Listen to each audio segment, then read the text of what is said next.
بسم اللہ الرحمن الرحیم۔ السلام علیکم ورحمۃ اللہ وبرکاتہ۔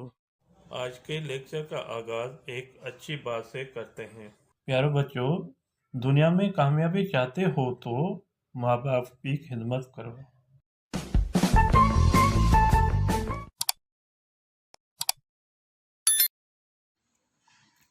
جی اسٹوڈنٹ، آج کے ٹاپک ہمارے ہیں شاہ عبداللطیف بھٹائی۔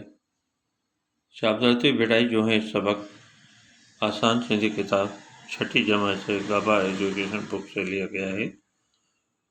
جو بچہ پہلی مرتبہ ویڈیو دیکھ رہا ہے وہ سبسکرائب اور لائک ضرور کریں تاکہ آنے والے ویڈیو جو ہیں آپ کے پاس پہلی فرصت میں پہنچیں۔ آپ اس کو دیکھ کر سن کر آپ اپنے سبجیکٹ سے صحیح طرح سے تیاری کر سکیں۔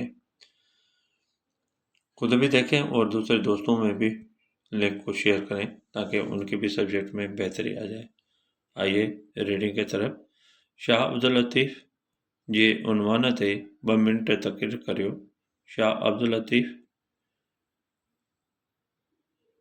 بھٹائی کے موضوع پر 2 منٹ تقریر کریں۔ تقریر کرنے کا پوئے تقریر کرنے کے بعد تقریر ماں کن بھی تقریر میں سے کوئی بھی چین اہم ڳالهين کے نوٹ بک میں لکھو۔ 4 اہم باتوں کو نوٹ بک میں لکھیں۔ نمبر 1، شاہ عبداللطیف بھٹائی سندھی ٻوليءَ جو وڏو شاعر آهي۔ شاہ عبداللطیف بھٹائی سندھی زبان کا بڑا شاعر ہے۔ نمبر 2، شاہ عبداللطیف بھٹائی جے کلام کي